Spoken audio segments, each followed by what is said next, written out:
Good afternoon, YouTube.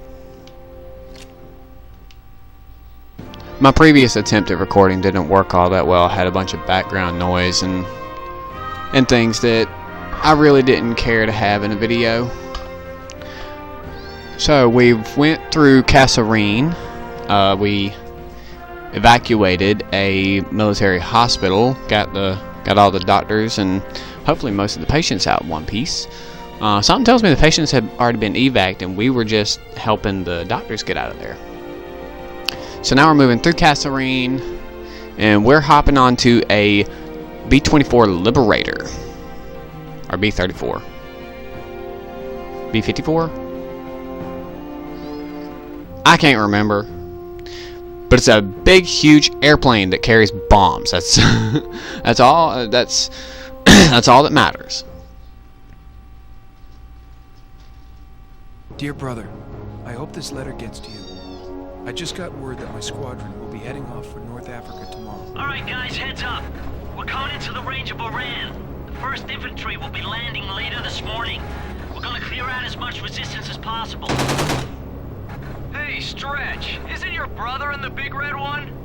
Stretch, get in the ball turret. We're still a ways out from our target, but yesterday's sortie got jumped by a Luftwaffe patrol.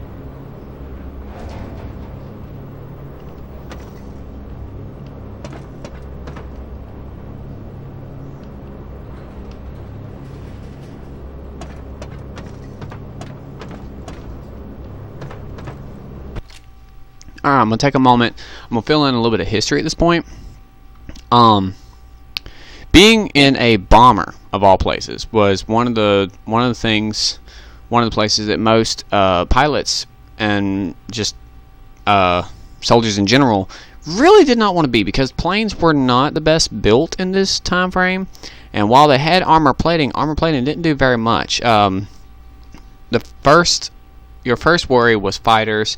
Your second worry was flak. Flak is a shell that it has a fuse burning in it. When it fires out of the cannon, the fuse gives it enough time to reach a certain altitude before it explodes. When it explodes, it sends metal pieces or flak in every direction. And it looks like a big powder puff bomb going off in the air is what it looks like. But of all places that you did not want to be in any bomber was the ball turret. The ball turret was, I mean, literally the size of most dog crates. It was just a ball that you had to climb in upside down, bear in mind. You didn't just sit down comfortably, you were hanging upside down with your knees in your chest. And this will give you an idea of how big it is.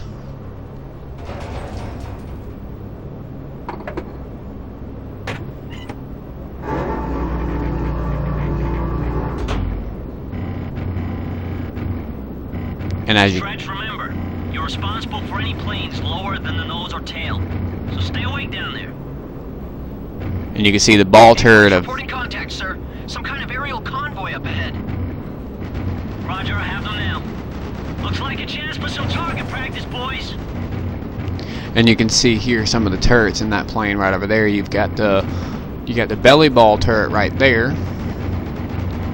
You have the chin turret right there. And these actually have topside ball turrets. Not all planes had topside ball turrets. And you can't really see it, but there's also a tail gun or a tail turret. Alright.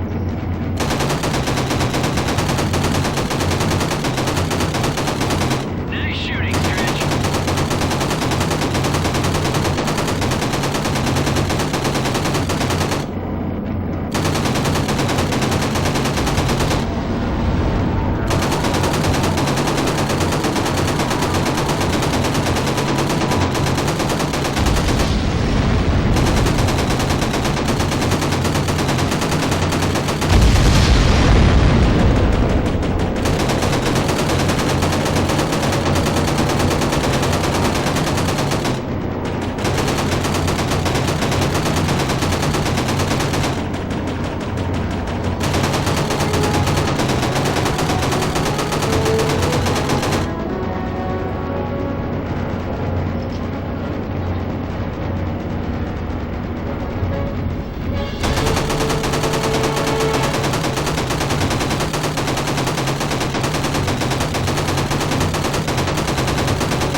flight's reporting some cargo ships running for shore, and they don't look like ours. Understood. B-Flight descend to Angels 5. Repeat, Angels 5 for level bombing approach. We're hit! And again, the ball turret being the one place you did not want to be, not only were you hanging upside down in extremely claustrophobic conditions, the ball turret was not very well armored. I mean, the entire bottom half of the ball turret was plastic, or I think some of them might have even been glass. But all it took was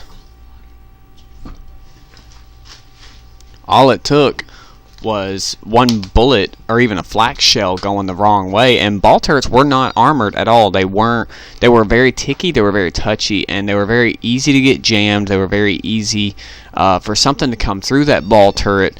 And considering how small the ball turret is, you didn't have a whole lot of leeway. If something went through the ball turret like a bullet or a piece of flak, there wasn't very much chance of it missing you.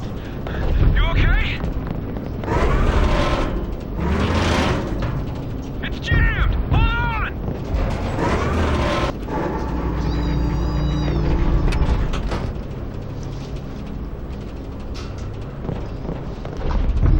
Alright, stretch the legs just a little bit. Zero in those ships.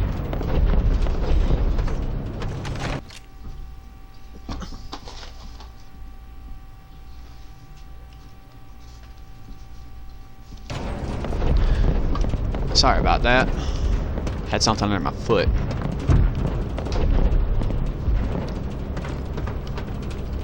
B-Flight, my plane is leading the run. Numbers 2 and 3 fall close behind. Yes, sir. Okay, open bomb bay doors. B-Flight moving into position. Hang on, things are gonna get bumpy. Doors open, Captain. And you see all those black powder puffs going off? That is actually flak. We have moderate turbulence and a strong wind from the south-southwest. Stretch, you have the controls. You're flying this baby. They're in sight. Send those ships to the bottom.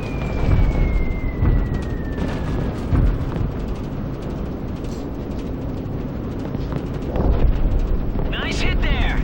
I've got confirmation of an enemy tanker sinking. And if you notice, the bombs are dropped by a bombardier. The gentleman who was the bombardier would be in the bomb site, which was basically a scope that would be looking straight down, or maybe not straight down, but at an angle under the bomber. Bombardier, take out that damn destroyer. That'll silence his black. And the bombardier had to kind of guesstimate the height and the speed of the plane to drop bombs effectively.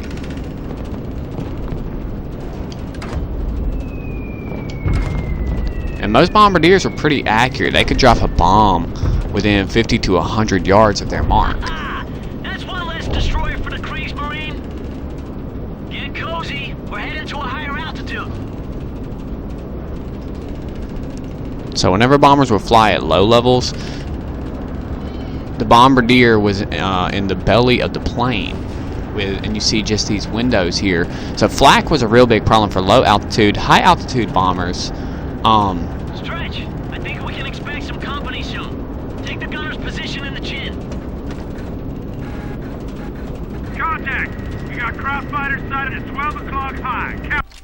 Okay, to finish what I was saying, low flying bombers had the risk of flak coming in through their window port, because they were literally in the belly of the plane, and they were going to be the first ones to take the flak. And like I said, flak was just, if you can imagine taking a soda can and just tearing it into 5 or 6 pieces and sending it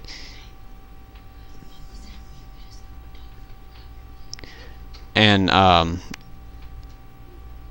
yeah, if you can imagine, I was trying to think of a way to better explain it, but I think that's the best way I can explain it. If you can take a soda can and tear it into pieces and then send that flying like a frisbee, that would be a pretty good idea, or send it flying at the speed of a bullet. I mean, flak was not pretty.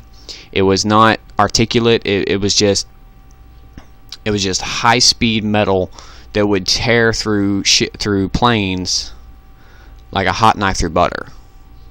And bombardiers, ball turrets, anyone that was exposed would be the first one to get the flak, and it was very ugly. There were very few survivors that got hit by flak.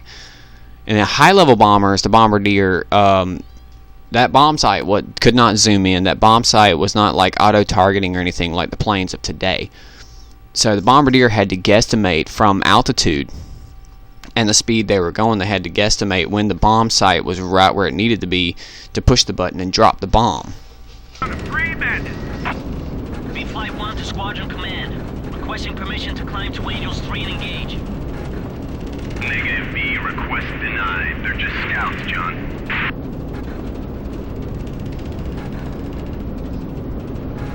Fighters coming in at 12 o'clock! I can't see anything! How many inbound? You don't want to know. Time to learn you go-go wages, boys. Let's teach them a thing or two about the Liberator.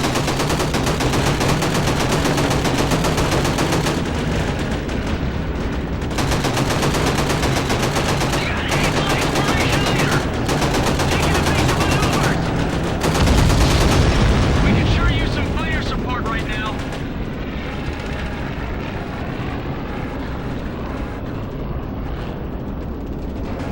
We've got some more fighters at 12 o'clock!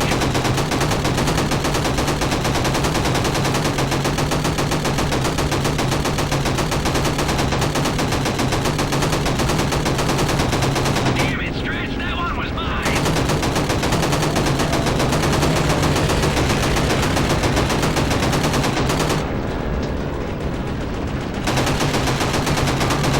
Bandits coming in at 12 o'clock!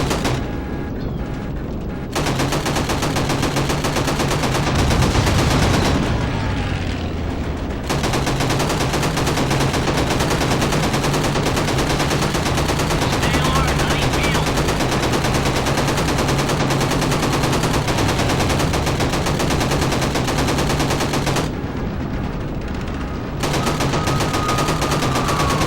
Shooters coming in and take your fire on the targets directly in front of the bomber. You'll have a much easier time hitting them. Fighters coming in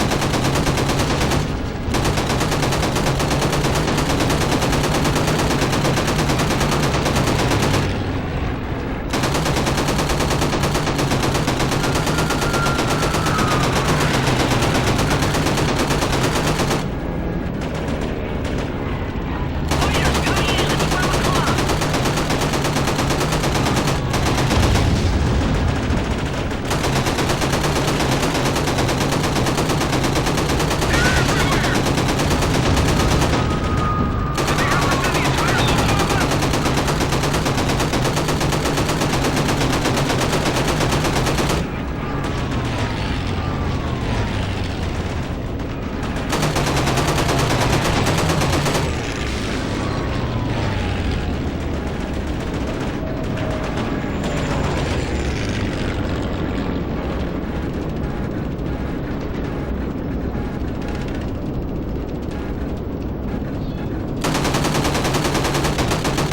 o'clock. Fighter on our tail! He's coming in too fast! I can't hit him!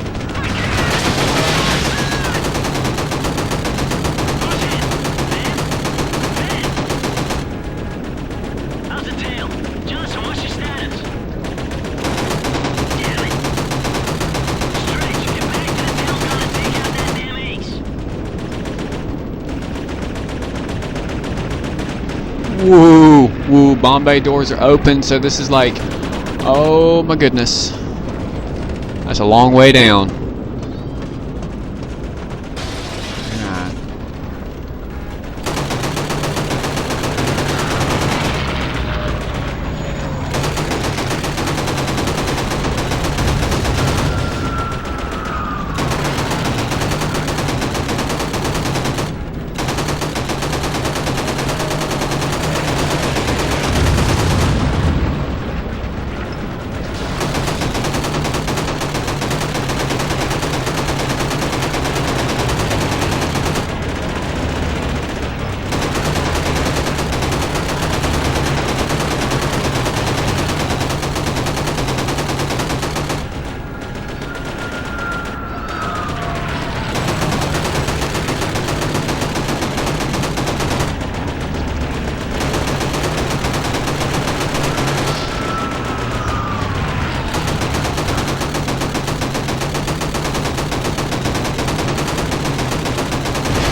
Looks like P-38 Lightning's to the rescue.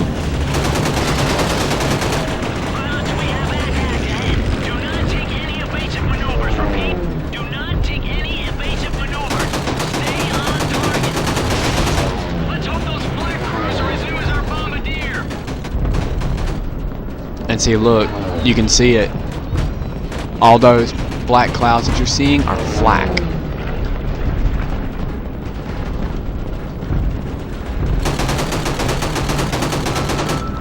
Oh crap, I'm supposed to be in the bomb site. And you see that our plane is just getting torn up from the fighters and from the flak.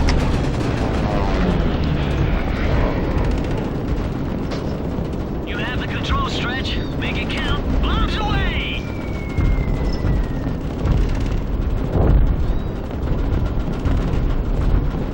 Keep the bomb site right over this fence. I know that was a random bomb drop. Maybe it'll count. Nope. Okay, Stretch. We're over our main target. Do me a favor. Don't miss. Bombs away! Oh, yeah, the target's running. Brace yourselves!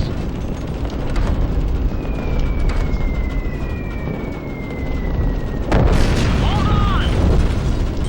Bombs away! Flight number 2, in lead, calling B flight number 1. Are you okay? Over.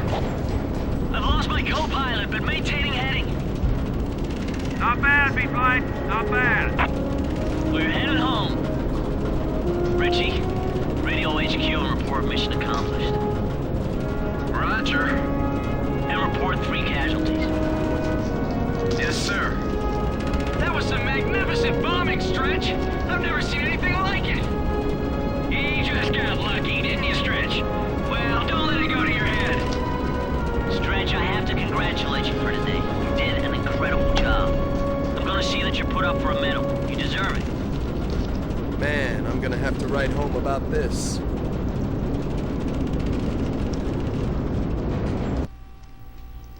Alright, so that was kind of intense. Went on a bombing run and then had some Luftwaffe fighters coming in to try to take us down, but between all of the turret gunners, we gave them a real run for their money. And I know that's not 100% realistic. I mean, there is no video game that is 100% realistic. And I just dropped my controller. Oops.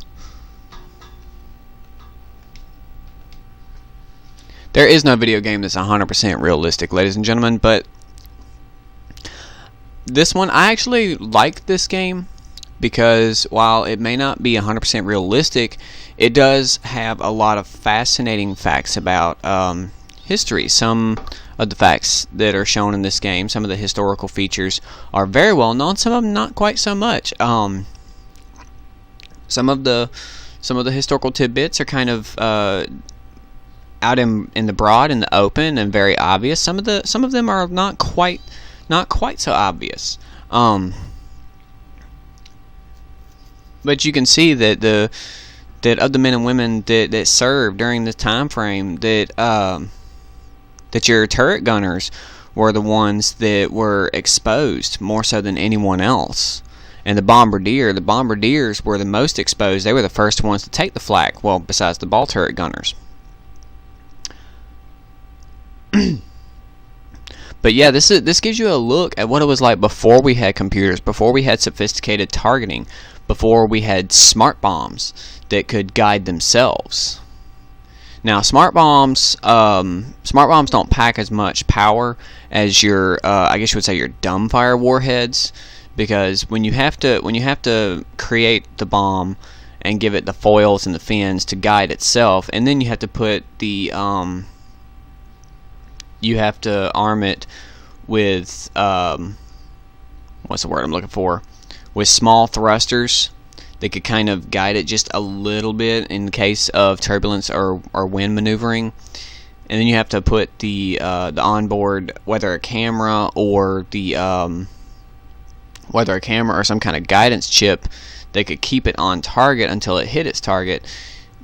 Warheads in those are much smaller or maybe not even much smaller, but they're about half the size of warheads that didn't need any guidance. Because a warhead that doesn't need any guidance, all that you need is a trigger.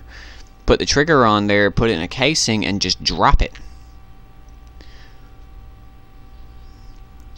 But I believe that's the end of our chapter in North Africa, Operation Torch, and it looks like we're fixing to be moving on to another operation. So come back next time, ladies and gentlemen, to see the next episode of the Theater of World War II for the Big Red One, and see where our adventures take us. This is your host, Christopher Lamar. If you like what I do, give me a thumbs up. If you have an idea of a way that I can make it better, I am here for the people. I'm here for you guys, for the audience. Leave me a comment in the section below. Tell me what you think, what you like, what you don't like, and I'll try to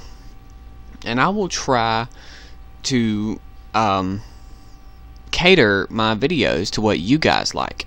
Look back at my videos and you'll see all of my PS2 games. I have a video recorded for my Xbox games. I just have not uploaded it yet. I've been really busy the last week or two. I'm really sorry, guys. And I'm still somewhat busy. We have family and friends that really need help, and it's crazy. So yeah, if you would like to see more episodes like this, hit that subscribe button, turn your notifications on, and for every episode that gets uploaded, you will get that notification on your tablet, on your phone, or on your computer, whichever you use. And we'll see you next time. Same channel, same place.